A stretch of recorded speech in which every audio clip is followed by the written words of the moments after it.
All right, cool. Guys, this is Isak. He's amazing. Right. He's going to talk about his life and his art. Thank you so much, Laura. All right, my name is Isaac.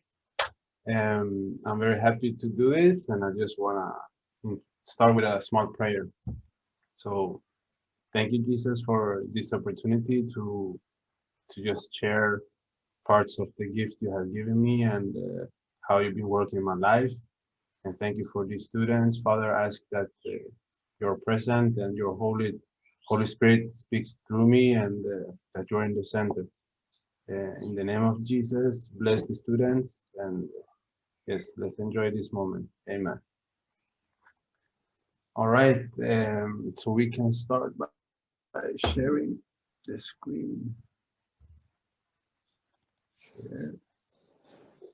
So like this. Is it working? Mm-hmm. Perfect. So yes, my name is Isaac Vasquez, and I'm a musician and photographer. That's my main art channels. I've done many different things, but this is what I mostly do and focus on right now and most of the time of my life. Um, so I want to share a little bit of how I grew up, how I got influenced to start doing art, and how God entered my life and what's going on right now. So I start with the, let me see, so this works. My mother and father were both immigrants in Sweden. They met in early '85. My father he fled from the war in Iran, and my mother she fled from the poverty and the political situation in Chile with Pinochet.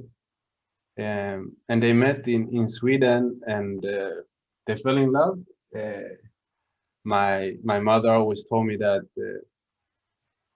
my father was the love of her life, but unfortunately they were pretty young. At least my father he was 5 years younger than my mother, and one day after like they got married pretty quick, and my mom got pregnant with me, and when I was in the seventh, eighth month, my mom came home and found my father with another woman in our home. So after that, my father left before I was born.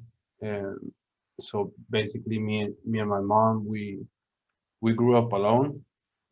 I never had brothers or sisters. And so it was me and my mom. My mom was my father, my mother, my sister, my brother. She was my best friend. And the good thing was that my mother always believed in God. So somehow or another, I always was learning about God and went to church with her. And what's interesting is also that my father, he comes from a Muslim background, and it's not common that a Christian and a Muslim gets married and have children. But yes, so I grew up in a neighborhood where it's called in Sweden the Million Project, uh, because there are many buildings that looks the same, and they are built for immigrants that came in the, I think, from the late 70s to the 90s. So I grew up with people from all over the world, and it was very beautiful and sometimes also a little bit tough because my family was broken. Father left, and it was very common for us. Many broken families, and many people came from wars. So there were a lot of people with a lot of hurt and pain. Uh, but at the same time, it was a privilege to understand uh, how people handle pain and why they act, why they make decisions they make because of the past. So I learned a lot, and from many countries. So that was very beautiful.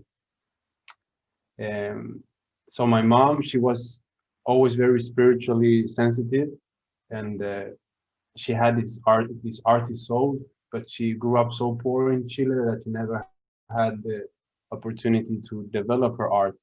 But she always supported me, and I remember this is the I'm gonna show you. This is the earliest uh, memory that we have of me making art.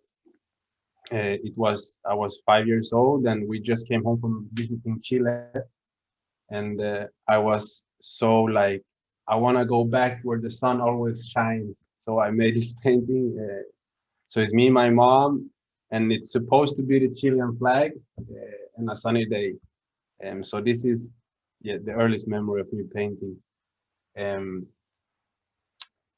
let me see what comes after this. This is around the same time. This is an important period of my life where, with children, we always see when they are very little, we can see characteristics that they have that doesn't necessarily come from their parents teaching them, their parents showing them how to be, how to act. But that's very beautiful with children, that they come naturally with a sort of character. And what I had was that I was very dedicated. I was always insisting when I wanted to learn something. And my mom and me always remember when I got this bicycle from my uncle, I wanted to learn to ride it without the steering wheels on the sides.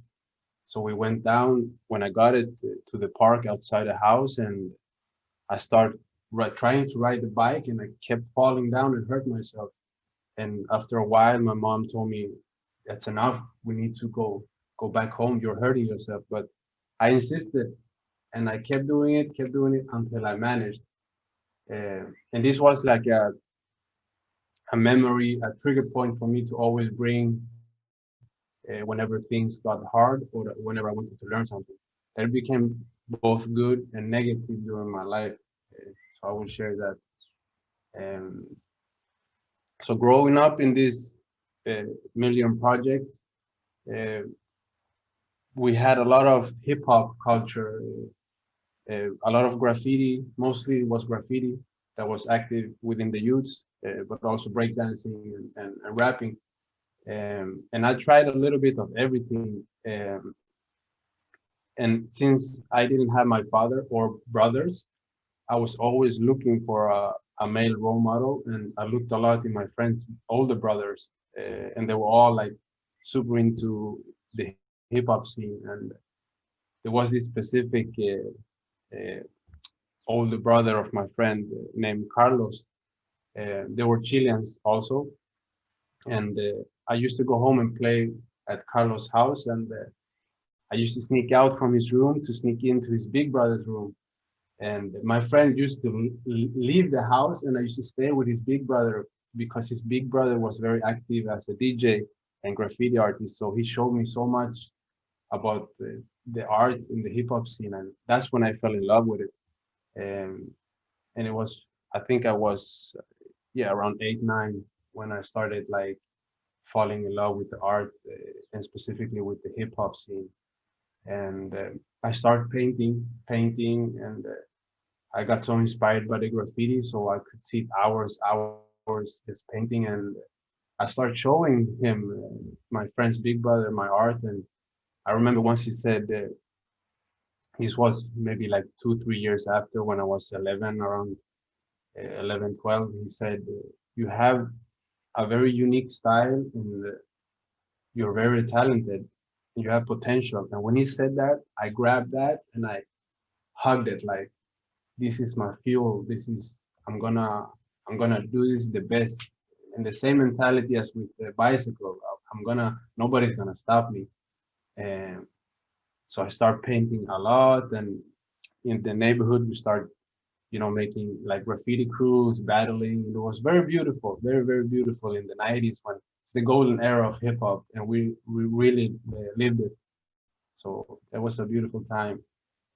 And the problem was that growing up in the school, mostly in school, the teachers were very against graffiti, and me and my friends, we were very judged uh, they used to say very negative things to us. Even our teachers, when we had painting classes, they were very like judgmental. They were putting us aside. They never appreciated what we did. They didn't believe in us. So it started to get like this battle with school, with society within us, even though we just wanted to create art and express ourselves. But the beautiful thing was at the same time, some people, some teachers that were more like focused on listening to the youths, they were making graffiti competitions, and I started winning a lot of them. Uh, and I started like building this character, like, oh, this is who I am. I'm an artist. Uh, so if we jump some years further, when I started high school, there was this specific incident where once I came to school and I met my friend. He was a Swedish friend. His name was David, and he was my classmate. And he said to me, Isaac, have you painted your contribution, your example for the competition? Because tomorrow is the last day. And I asked him, what competition? And he said, the competition to paint the cover of the school, the yearbook of the school, which was supposed to cover many cities, not only our city, the whole region. And I told him, no, what are you talking about? And I remember his face. He got like sad, like, you didn't get invited. And I was like, no. And there I felt so outside, like, just because I paint graffiti, they didn't invite me, but they invited all the youths from not only my city, from all the cities around that were known for painting, and they didn't invite me. And I got so mad. So the same day I went home and I told myself, I'm gonna show them. I'm gonna show them that I'm gonna win this competition, even though I'm not invited, and even though I paint graffiti. So I painted the whole night, and the next day I handed in my painting, and I won. I won the competition.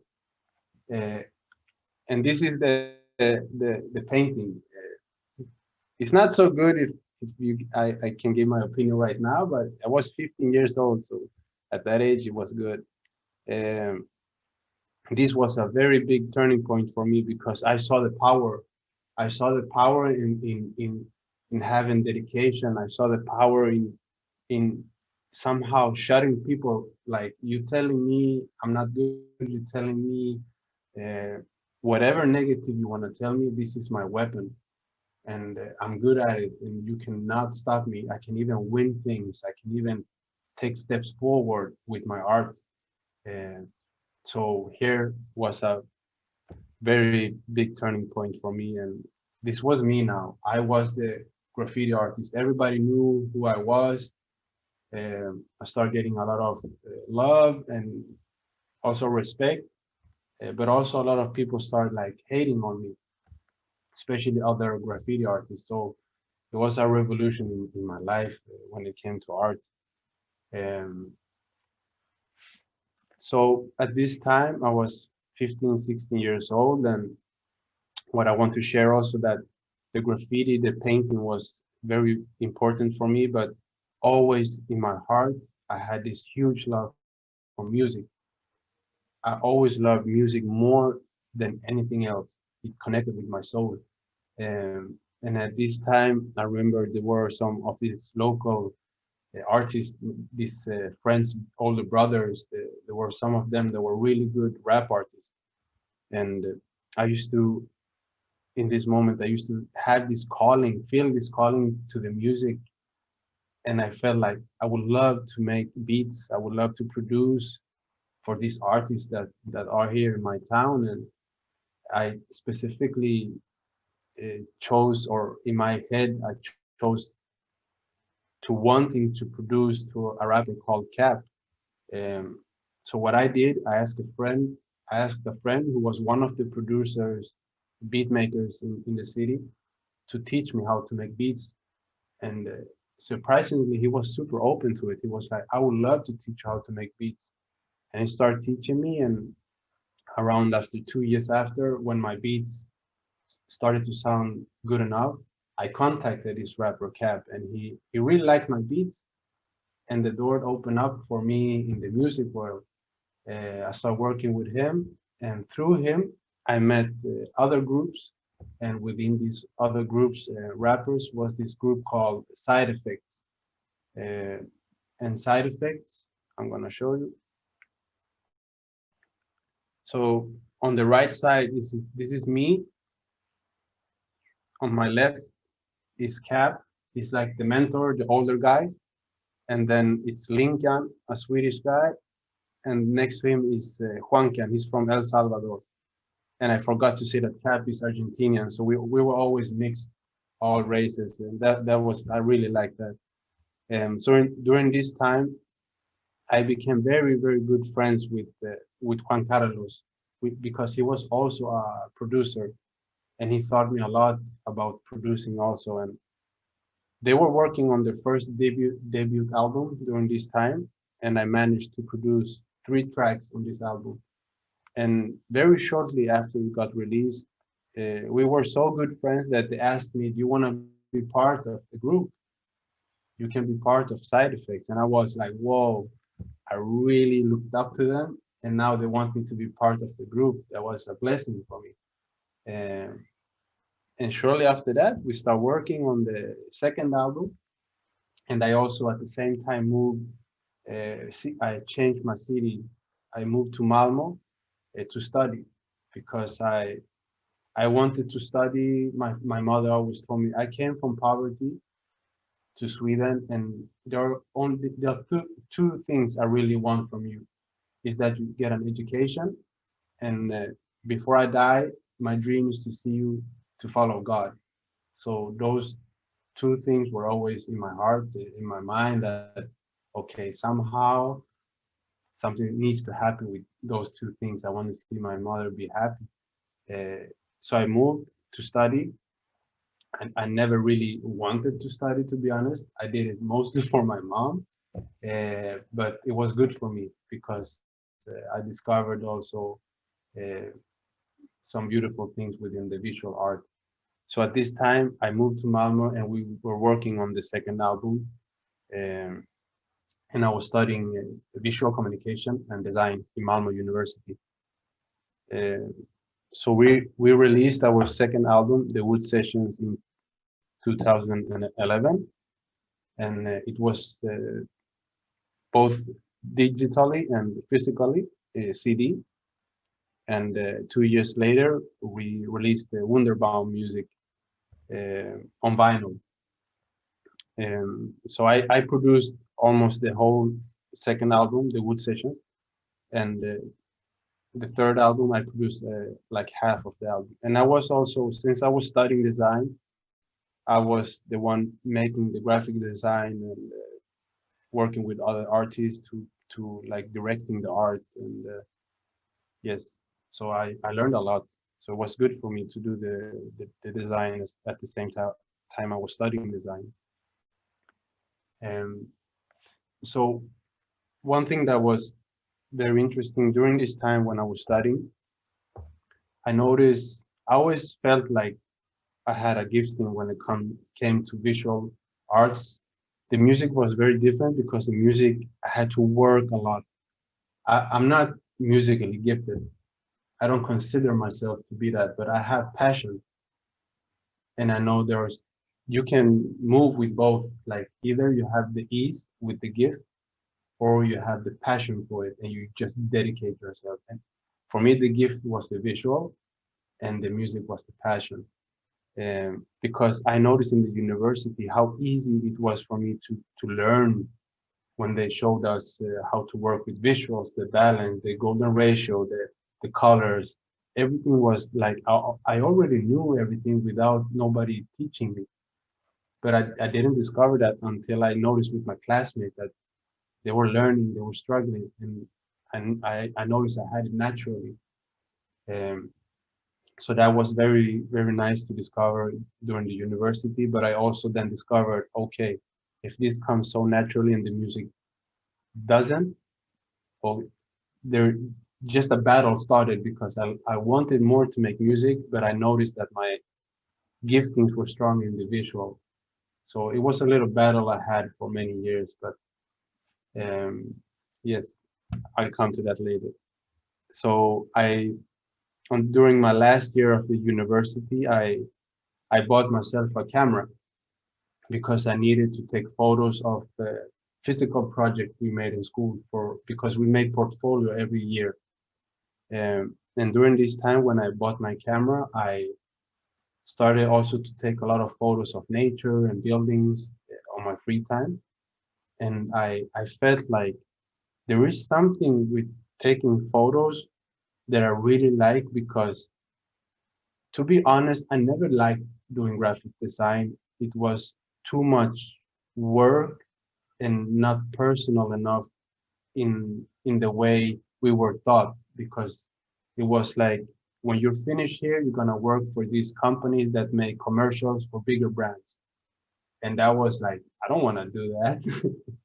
I don't want to help or give my energy and talent for somebody to just make commercials for things morally I was not agreeing with. So when I discovered the camera, it was also something was very quick.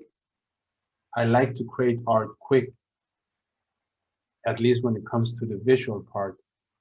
And I could make art in just in a different way, just more quick and capturing soul. Um, so I did a project. My final project in school was I invented a clothing brand and I did a photo editorial. And that was like the first time I really was taking pictures of people. Uh, and I was very shy. I'm more like an introvert, so like taking pictures of people was very scary for me. But I took pictures of friends, so it was very relaxing. And I saw the result. I got impressed. And my teachers were like, "This is really good." So when I finished the school, I started to open up myself as a as a photographer, as a freelancer. Uh, and people start asking me for jobs, and it went very bad, to be honest. I was so nervous that I didn't take good pictures, and it was very scary. And even some people didn't want to pay me after I did the work, the jobs, and I felt very bad. But somehow I was here inside. I felt like I have to challenge my fear of people. I have to challenge my fear of taking this picture. It's a good way for me to grow. So I kept doing it. And in 2014, um, I still had these battles with taking pictures of people. But in 2014, 1 year, or the year after I finished the university, was when God really started to call me. And he started calling me through dreams and visions. And he told me things that he wanted to do with me. Um, I always believed in God, but I was never dedicated to read the Bible. I prayed not only now and then, when you got problems. I was very in the world. Uh, I was partying. I was smoking a lot of weed. That was my way to escape uh, feelings regarding to my father, feeling outside of society. Uh, and where I grew up, there were so much drugs that it was very normal. Uh, Everybody sold drugs and everybody took drugs, so it was very normal. Um, so when God started to call me, I at that moment I had a girlfriend. I was living with her, and He showed me very clearly that I had to leave her and I had to travel to Peru. Is that noise bothering you? Okay. Um, so I decided to buy a one-way ticket to Peru, leave my girlfriend and leave my job, and just go. Very crazy. But I felt strong. God was very direct in my dreams, and it was also like a decision in the way of putting faith, because this was new to me, but something in my spirit told me that was what God wanted me to do. Uh, and at this moment, I had gone through a lot of pain with leaving my girl. At this moment, was not good, and confusion. Don't know what to do after university. I didn't want to work with these companies to make commercials. So it was also a way to escape, I think. But God used it for a good will. So during this time in Peru, I went for 7 months in total. I was both in Peru, Chile, and Ecuador. And it was very scary because I never had traveled alone. I traveled to South America many times with friends, but never alone. And it made me grow so much. I always say that if you want to grow fast, travel alone. I felt like I grew in 7 months what I would have grown in maybe 3 years. I faced so many fears and also made so many friends. And during this time in Peru, I had my camera. I had bought a new camera because the old one got stolen. The first camera got stolen. So I bought a new camera just a couple of months before going to Peru. And this was a full frame camera. So it was like a professional camera.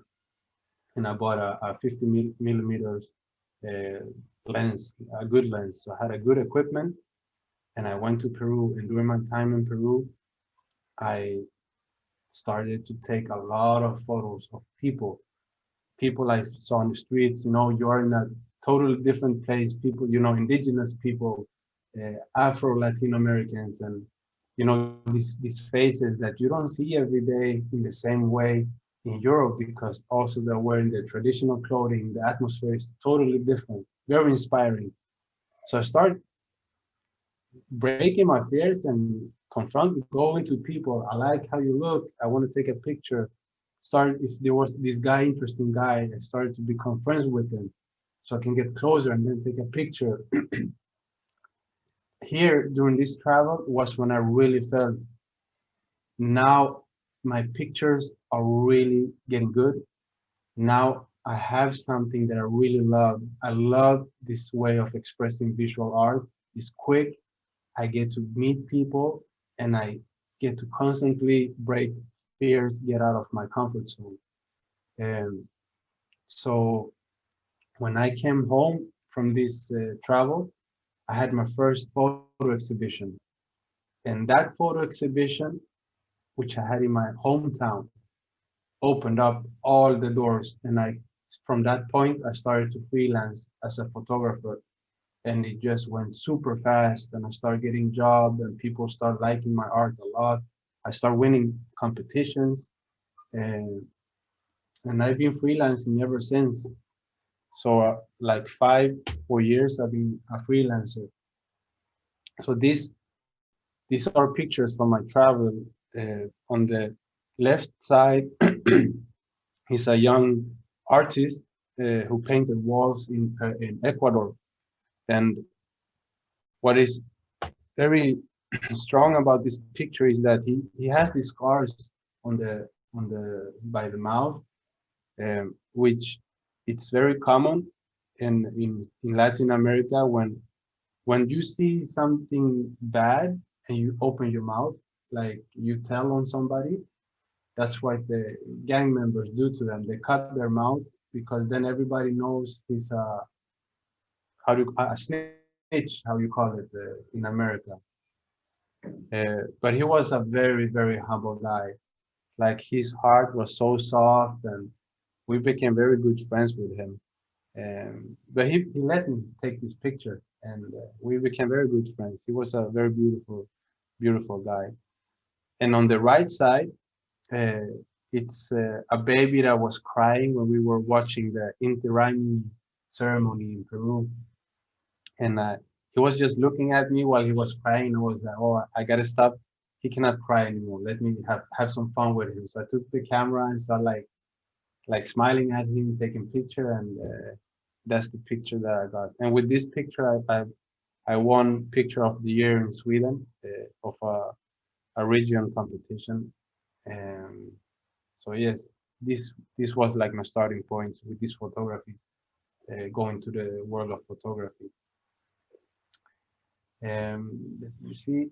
So during 2015, I went to visit friends in Barcelona, and during this time, I got to know a photographer called Sebastian Troncoso, and he's a fashion photographer, and he was very high level, like he was one of the most recognized photographers in Barcelona. And he saw my photography, and he said, like, you have a very strong talent in photography. Uh, the only thing is that you need to learn more about fashion if you want to come to the fashion world. And I always loved documentary photography, but I was very interested in learning fashion photography because documentary is a lot about the moment, capturing like portraits, so it's capturing the soul through the eyes. Um, but it was I also sometimes could feel there was this lack of creating art. It is art, but it's more like flow, like spontaneous capturing moments. But I wanted to create like pictures, create a frame, or how we can call it, like a type of a painting. So fashion photography is a good place where you use photography, but you can create the scenes. If you want to make like a big painting with people and clothing, you can do that. It's very open. Uh, so I was very interested to learn about fashion photography. So I started working with this guy, and we worked for around 6 months together until we got separated ways. I was more and more reading the Bible, and he was very opposite. He was very into psychedelic drugs, and he really criticized everything I was learning about God and the Bible. So we couldn't work together anymore. He wanted to show dark messages in his art, and I didn't want that. So I took my own way, and during this time, I got to know a girl in Sweden because I used to travel a lot to Sweden to do some photo jobs and come back to Barcelona because it's very cheap to travel between, and they pay me better in Sweden. So I was in Sweden doing a photo job, and during a hip hop event, I met this girl called Cora Honori, and she's a rapper, shaved, full of tattoos. And that's not so common in Sweden. It's more common in Barcelona, but not so much in Sweden. And when I saw her, I went to her and I told her, I really love your style. You look so cool, and I would love to make pictures of you. And she told me, I would love that. But nothing happened until 1 year, 1 year later, I had a dream of her. This was the first time when God started to speak to me how to create my art. And I had a dream of her where I somehow God told me in the dream, you need to tell her who I am, who Jesus is. And when I woke up, I was like, okay, this is from God. You know when it is from God. You just feel it. And I was like, okay, how do I do this? In Sweden, nobody believes in God. It's one of the most atheist countries, and especially within youths, they don't believe in God. So I was like, okay, I don't know how to do this, but I started praying and I started fasting and for God to lead me. So when I decided to text her, it was a couple of months before the summer. I texted her and I said, hey, Cora, are you still down to make these pictures? And she was like, yeah, of course. And I told her, I'm learning a lot about fashion photography and working with fashion photography. So I would love to try to do my first editorial with you, where I am the director and the photographer.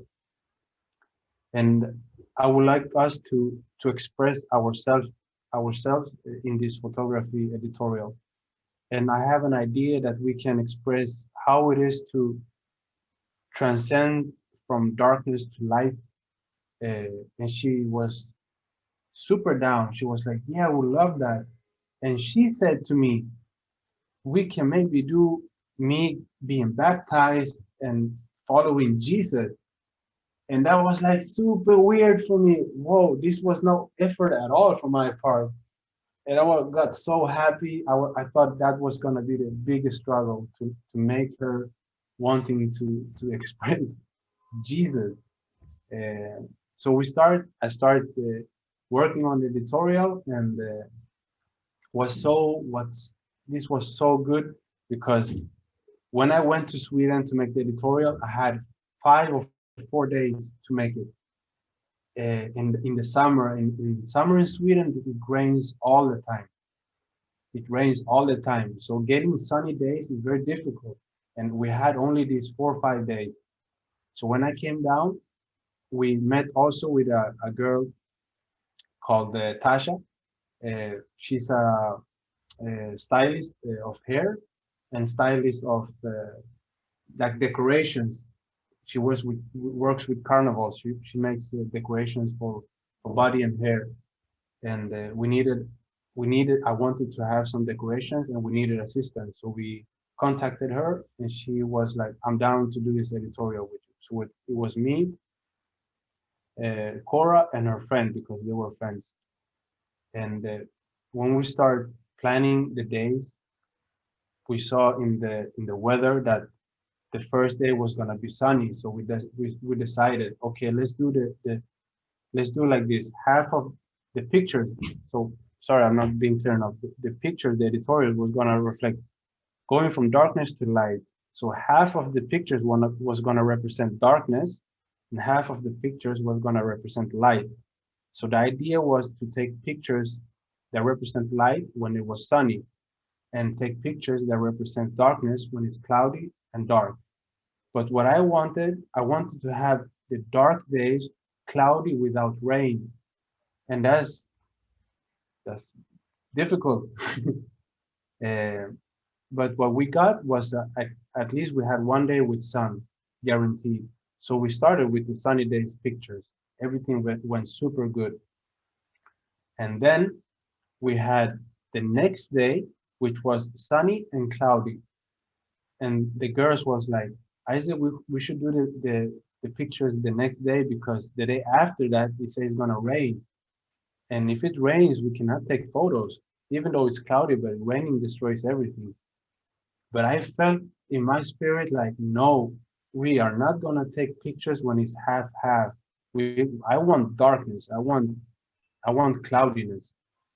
And they were like, look scared, and I told them now we need to trust God. I didn't tell them that God showed me in dreams, nothing. But I was very like insisting if it was God who made this, God's gonna make this happen in the perfect way. So I told them, you need to pray. Both of you need to pray, and I need to pray. And they did. So when the next day came, and it was both sunny and cloudy, they were still scared and nervous. They were texting me, Isaac, maybe we should have done it this day. Oh, now I feel stressed. And I told them, calm, calm, trust God. And I was super scared myself. The next day, it was super cloudy, like, when it's going to come a torment, but no rain. No rain during the whole day until we were finished. When we were finished, it started to rain. It was like, oh my God, that was so impressive. Like when you listen to God, it's perfect. So I want to show you this editorial so you can see the result. So this is Cora, and this was supposed to represent the Trinity with the three heads, and the name of the editorial is A Road to Glory. So this is the dark day. It represents her struggle, her pain.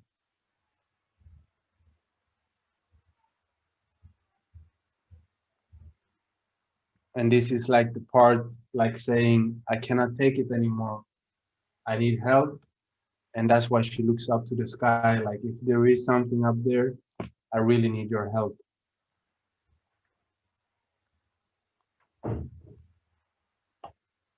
And this is like the transition starts where letting go of everything, taking off all your heaviness, your clothes, and just surrendering to God. And here you see the light starts, the light day. So she's getting baptized. And then, yes, we just keep on moving with the light. So here we see the symbolism of the cross on the left and on the right. She's flying, and the clothing she's wearing has Jesus on it. And it says, my Lord Jesus. It's a streetwear from Sweden that we worked with. And here is like, you know, fully power, Holy Spirit, wings, backed up and ready to go to fight for the light, for the kingdom. See here.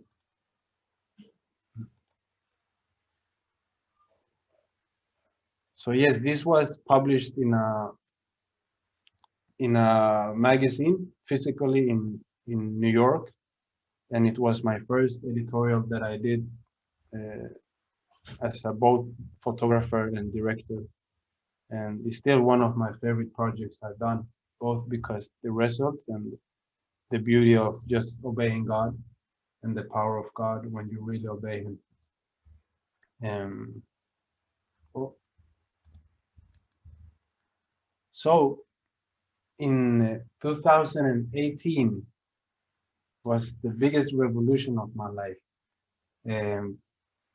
During this time, I just had come home from being in Colombia for 6 months.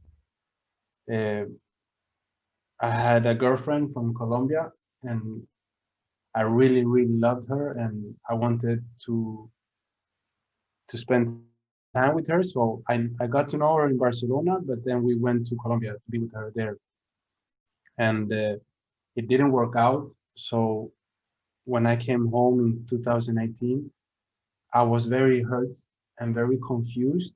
And I, I also got a little bit out of the the godly way. I went back to old habits. I had quit smoking weed before, like 1 year before, but I started smoking again, and I was confused. Uh, I had so much feelings, and at this time, I always, before since a kid, I always wanted to learn to play an instrument, and I had to find a way to express all these feelings. So I bought myself a guitar uh, because I didn't want to take pictures. To be honest, when it's hard and heavy, I don't feel motivated to take pictures because then I had to be with people. And there are just moments when you feel too much, you just wanna create art alone. So I bought myself a guitar and I start playing. I think every day. And soon after this, I also got invited by Sarah, the leader of one school. Oh, 1 second. To be part of one school in Barcelona and be an art consultant. And this was very beautiful time because I was going through this breakup uh, and also like going back to bad habits.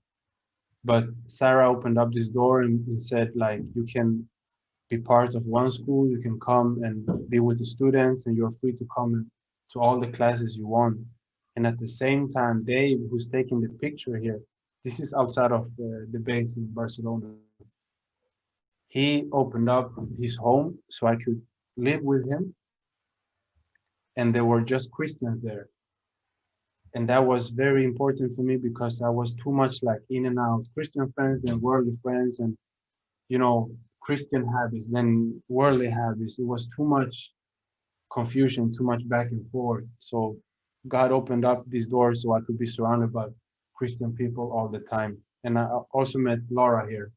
She was in one school at this time, and I at this moment I understood that I always had one foot in and one foot out since God started to call me in 2014, 15. I did never understand before what it really was to surrender to God until now, because I was tired of my decisions, bad decisions with girls, bad decisions even with my art. I was not feeling fulfilled. I was not feeling like I was where I wanted to be with my art, and I surrendered. I surrendered my whole life to God at this moment. I gave up my dreams. I gave God everything. Now I don't want to do my own things. Even if you don't want me to do art, I stopped doing art. And it was not until this decision that I really start healing deeply, very deeply, and it was very intense. But it was needed. And when the students left one school, it was very beautiful day. It was sunny, and they were leaving towards the metro, the train. And me and Sarah were outside of the entrance. Here we're like in the picture, and I just sensed so strongly, like a big, like transparent bubble was protecting the base. Like I could see it, when you see with your spiritual eyes. It's like you see, but you don't see. It's very intense and different. But I felt this bubble, and I just knew that this base was super protected from all the darkness and bad things in the city of Barcelona. And then I hear this voice that tells me, when I see them going away, I hear this voice. It tells me, now is your turn. Now is your turn to do the school. And I felt this peace that I never felt in my whole life. It was a peace, the peace that I've heard my whole life all the Christians talk about. Oh, when God is telling you to go to the left instead of the right, you will have peace. But I never felt that peace. It was always questions. But this time I felt that peace, and it was so convincing. I was like, now I understand when God is giving you the peace and is like directing you, especially in ways, in roads you never been before. Um, so I started looking for DTSs, and I found a school in Mexico, in Ensenada, Tijuana, that had both photography and music DTS, and they were starting at the same time. And I was doing music at this time, playing guitar, and also starting to produce again because I had so much going on inside. I needed to express it. But I didn't know, like, okay, should I choose photography or music? And I played, and I never got a clear answer.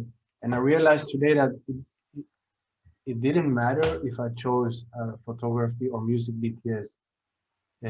God would be there either way because I'm at least walking His road. But in my heart, I felt this.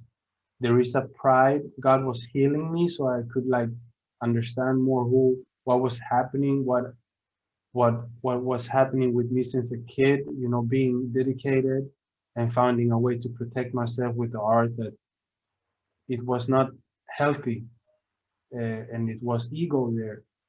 So I felt like I should not do the photography DTS because then I will know that I will be one of the best photographers, or at least one of the better ones, and that will create more ego, and that will make me be too prideful. And if I'm gonna go to a place to be close to God, I need to be humble.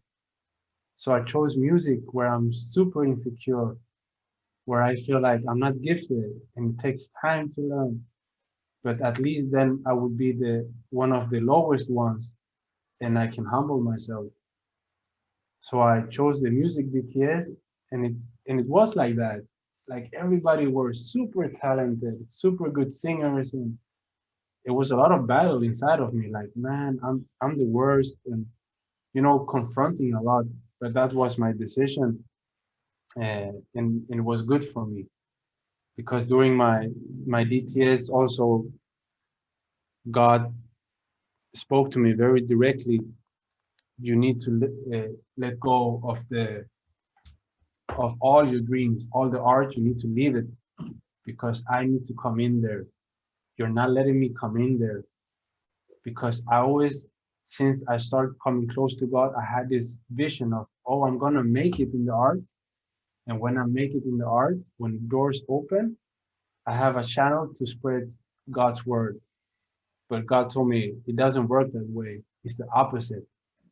You need to surrender your art. You need to leave that. And I need to enter first. And I will take you where you need to be when I want you to be there. And it's scary because it's maybe God doesn't even want you to do art. So you need to like surrender that. So yes, it was a very good time. And on outreach, we went to Uganda. It was, I have some amazing photography from Uganda that I want to public soon. This is the last thing I wanna tell you guys about before I quit, because yeah, it's one of the most beautiful moments of my life. And when we were in outreach Uganda, I had maybe I should hide this for a bit. Sorry. uh, I was so like, you come in, you do a DTS, and you're 24/7 God, There's no distractions in the same way as when you're living normal life. So when we came to Uganda, I was praying every morning, telling God, use me, God. Show me pictures. Show me what do you want me to do today. Show me who do you want me to talk to. I believe in you. I believe in your supernatural power, and I want to see it. I want to live what's in the Bible. And I was insisting. And I remember like the third or fourth day, I get a picture praying in the morning. I get a picture of a woman with a blue dress. And I got a little bit shocked, like, whoa, was that from God or was that from my mind? So I pray again, God, show me again. Give me a picture again. And I see I see the same lady again, a woman, an older woman in a blue dress. But the second time, I also see a little girl on her right side. And I remember when I saw it the second time during my morning prayer, I felt in my spirit, in my heart, Isaac, now you have a decision. This is the free will from God. Now you have a decision. Either you believe, you trust that this is from God, or you go with your human ways and you just let it go and think that it's your own mind. It was super like nothing was more heavy than the other. It was very like you choose. But I felt like, oh, I need to experiment. I'm choosing this God. I choose to trust that this comes from you. And let's walk that out. So when I went back to the others, there was one of my friends called Saul, a Mexican guy. I told him, Saul, I had this vision, and I'm telling you because if we meet this woman, I need you as a witness. But I didn't tell nobody else. So every day from this day when we went out to do preaching, we went to work with street children. Whatever we did, I was always searching for this woman. Where's the woman? Where's the woman in a blue dress? Where is she? Where is she? And I never found her until the 10th day. I remember it was the 10th day. We went to the slums in Jinja, and we were divided in 3 groups.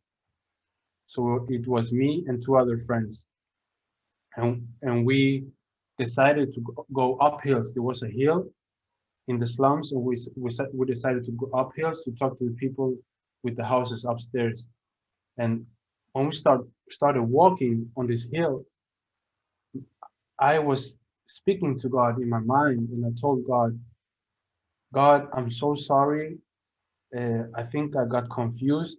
I think this image of this woman in a blue dress was my own mind, my own idea.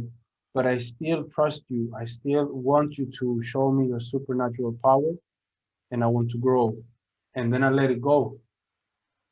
It was not existing anymore. So we went up and prayed for people. And about 2 or 3 hours after, we were gonna head back to meet the others. And when we were walking down hills, I see like 500 meters. in front of me, down very far away, I see a woman in a blue dress, and I get so like, oh no, is this true? Is this her? Is this her? And from one second to another, you get so like shocked. I don't even remember the time between. They were just in front of us, and we were talking to them. They were talking to them. I was just looking so surprised at her. She was in front of me, like 1 meter in front of me, and I remember I just took my finger out and pointed at her. I saw you in a vision. I saw you in a vision. And she looks at me and she smiles like, are you Christian? And was like, yeah, we're missionaries. And she said, oh, it makes me so happy. We are here working at a church here in the slums. And I look down and she's with her four daughters. And I look down on her right, and there is this little girl that I saw. And until this day, she's one of the most beautiful girls I've seen in my life. So I go to her and I hug her and I tell her, I saw you as well in the vision. I was so happy. I just wanted to cry. So here in the picture, you can see is Margaret. Her name is Margaret, the woman in the blue dress. And this is her four daughters. And the little girl on the right, she's the one I saw with her in the vision. She's the youngest one. So at this moment, nothing more happened. Um, a couple of weeks after, or a month after, I went back to Barcelona. I think 1.5 months after I was here in Barcelona, and we got shut down for the COVID Corona. And it was one day I was praying and I was asking God, like, why did you show me Margaret in a vision? Why did we meet them? For what? Nothing. It didn't lead to anything. Maybe you just want to show me that you have power and we can work through you, but it makes no sense because nothing more happened. The same day, one of the guys who were with me, one of the two persons that were with me when we met them, he texted me. His name is Samuel. He's from Uganda, from the base, the YWAM base in Jinja. And he says, Isaac, I met Margaret. I met Margaret yesterday. And she's on the streets. They have no home anymore. And they have no food and no money. They lost everything. And I was like, feeling, now is the moment. Now is the moment that I was asking for. And this was just either it was the same day I was praying or the day after. And I start praying to God, God, you need to tell me what to do now. What can I do? And God told me, you need to publish this photo and tell your story. And just open the arms for prayer and for people who wants to help them to send money. After 2 days, we had $400, and we managed to give them a house and food. And we start planning also a business for Margaret, how she could provide herself and build her own, so she can continue living by herself. And after we made the planning, it was just like days after, everything was so quick. They got shut down also in Uganda. So we couldn't start her business, but they had a home and they had food during this whole quarantine. Imagine if they would have been shut down without having anything. We've been suffering a lot in the world, like in Europe for COVID, but in Africa, I talk to them very often, like Samuel, and they're already poor, and with this situation, they cannot even eat or even earn the little money they could before. So it's been very tough for them. So what happened during this project, helping Margaret and her family, we start helping other families of people I met when I was there. and children, and we build up a project that we're still working on, which we call Colorado Project. Uh, it's a mission to rescue street children. And my part, because we are three, it's me in Europe, and there is two guys from Uganda in the base in YWAM. And they are dedicated to help street children. So what we're doing is right now I do what I can to collect money and I send to them, and they are right now starting to build relationship with there is 9 kids from the street now.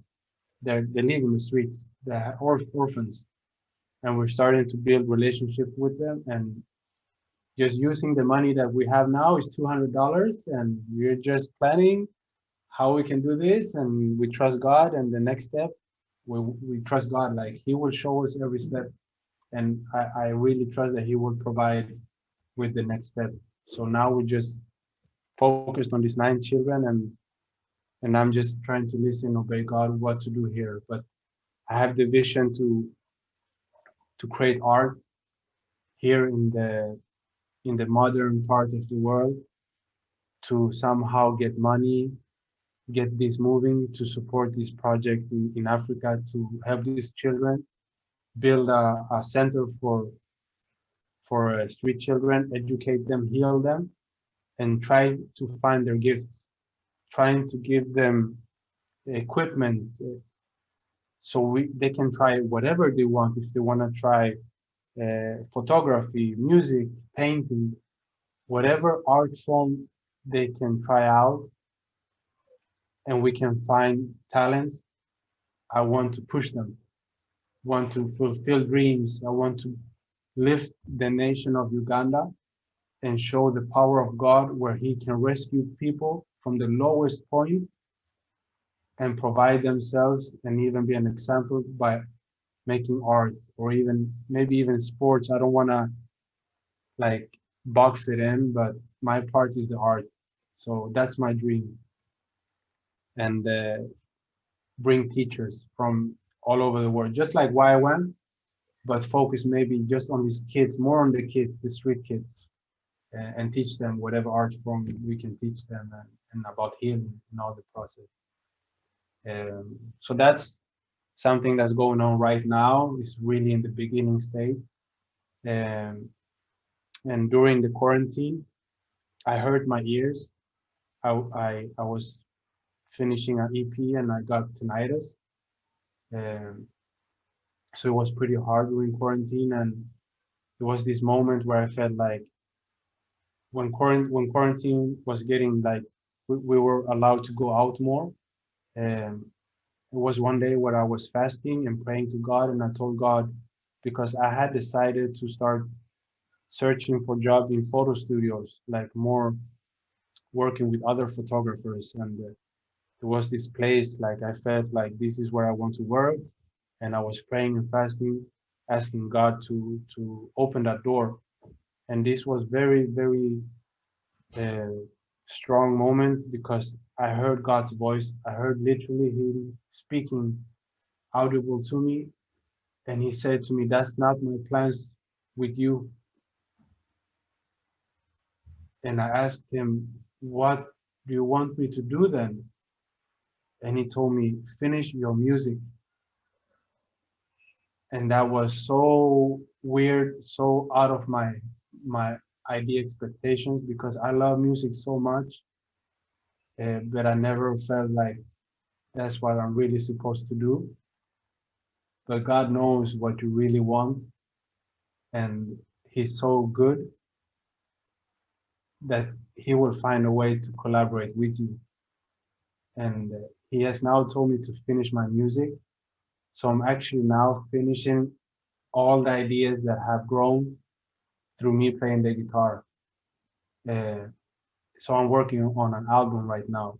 And it's very weird, because I still many times I ask God, why do you want me to make music when I can go 100% with Colorado project?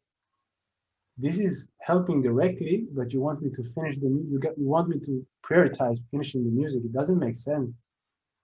But I start to realize that it's because when I make music is when I can go very deep and heal these parts, that the last parts that are necessary for me to do the next step, which I don't know what it is, but it's very intimate, and I think there is still some parts, and through the music I can really reach there. And I'm so insecure, so afraid of making music. There's also an art form where I really just, God is in your hands. I'm scared, I'm insecure, but it's in your hands. And it's an album in Spanish, and I hope it will be done next year. And yes, it's about my process with God and all these beautiful things He's doing. So that's where I am. I hope it was not too long this speaking. Thank you so much, Isak. That was great. Thank you for sharing with us. Yes. I also want to open the floor if anyone has any comments or questions. Yeah, we're kind of at the end of the hour, but I think we have a little bit of time if you guys have anything.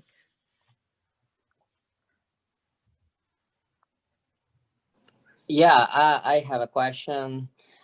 Because you said, Isaac, that you are a photographer and then you become a musician. Yes. Actually, I think that we are musicians since that was born, and it's something that you learning and practicing in your childhood, but you practice more after some of the years. My question is, how can we can express music? And you said that you write songs to express yourself. How can do that and show to everyone? And how difficult that you have in this process? So can you say the question again? I didn't understand exactly. Uh, um, what difficult do you have to show your songs Ah, for anyone, and how was the process uh, to compose this song and then to show to everyone? okay. The difficulties. I think there is like one when I'm writing songs. I'm a very deep person in general, and I enjoy going deep, but it's also scary. So every time I'm writing a song, it's like, okay, now I have to go deep and dig, and whatever I find, I need to make a flower of it. I need to convert that and make it beautiful. And it's very scary. It hurts. It hurts so much. And I know I talk to my mom about it, and I tell mom, man, I'm doing what I really love, but I wish you could understand how painful it is. But it's needed. It's needed because I'm cleaning, and it is painful to clean. Um, so for me, when I make songs, uh, right now, I always start with the guitar. It used to be the opposite. I used to produce beats, but the guitar brings out of me something very different. I connect with it, with the music in a different way, and it's also bringing out a lot of Latin. The whole album is very Latin America. It's very like in native music. Is cumbia. Is music from the mountains. And it just comes out naturally. And I understand the influence that I always had traveling to South America is behind. It's like you find these treasures you never knew were there in the art form, and it takes maybe 2 3 weeks for me to make one song because I play it on the guitar, and then I produce it. I record all the instruments. I produce the whole music, and I need to write it, and I'm learning how to write. I just started writing maybe 1 year ago, and writing in Spanish is also, Spanish is my second language. So it's also, I'm learning so many words, and I'm lucky because my roommate, he's Argentinian, and he's a poet. So he helps me a lot. Like, could you correct this? And he's very talented. So that helps me a lot thanks to him. And in the battle, when I have the music, the song, then there is this battle where, you know, I'm not good enough. You compare yourself with others, both in the production, in the lyrics and everything. But to be honest, this battle comes, but something that always wins is that I'm doing something very different. The music that I'm doing is very different and it cannot be compared to anything. And I can feel God's presence. And it's totally about Jesus and not in a cheesy way because I'm not cheesy. Uh, I come from a rougher background and some songs are dark with light because that's where I've been. And I think that's a beautiful way to just express Jesus. Like it's truth. And I think it's when you make something unique with Jesus, it has potential because you stand out very easy. So I always recommend for us as believers that do your art and find your strongest connection with art and Jesus between, and you will make art that the world never has seen. You will stand out without even trying to. You don't need to try to stand out. Just be close to God and create art, and you will stand out so much. You know, that's the strongest key in art is to be unique. Some artists are not even super talented, but they are so unique and passionate that they break through like humongous anyway. You see, like Picasso, he was super talented. I don't know if you've seen his painting before he made his weird style. He was like he made realistic art, amazing, perfect, like shadows, everything was he's super talented. But something happened in him. He was like, I don't want to do this. And he started making this fast art, weird, different, which is it looks like a kid painted many times. But the thing is, it's unique. It's Picasso. Nobody can compare that with anybody. And that's the power of being unique, finding who you are. And with God, there's no limits because it's also a light in a dark world. So that automatically makes you stand out a lot.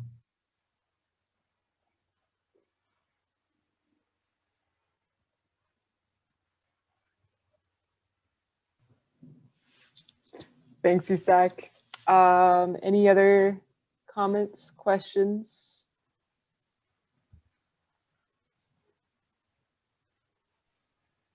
I think your like graffiti background is kind of interesting because that's something I like that I never get kind of into. And in Berlin, you can see a lot of street art, and I'm always wondering, and I've always wondered, like some graffiti you can't even read anymore. Yeah. Can you explain to me where that comes from? Like, what's the kind of reason behind, or if it's just me not knowing enough about it? I think what you're calling, we often call it wild style. It's when the letters are like a labyrinth, and it's very difficult to read it. I cannot give you a clear answer why that style exists, but I sometimes made wild style, and for me it was more like making, you know, like Jesus when he talks about parables, he's not putting the whole message like there's in your face. It's like use your brain a little bit, force yourself to understand what it's saying there. It's the same thing. Like try to find the clue. What is it actually saying in these words? It's the same thing. It's for the audience to just make more effort and look at it more because you want to know what it's saying. It's a limit though. Don't make it too complicated. It needs to be a balance, in my opinion. That makes sense. Thank you.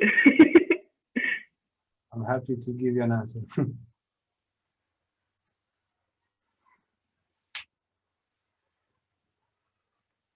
I don't hear you, Laura. I'm still a mute. I was just saying thank you so much, Isaac, for your time and your inspiration today. I really enjoyed hearing more of your story, and yeah, this was really fun. So thank you. I'm looking Thank forward you. to critique on Saturday too. Yes, will be amazing. All right. Cool. Bye, We'll guys. see you guys then. God All bless you. right. Bye Bless bye. you. Thank you. Thank you.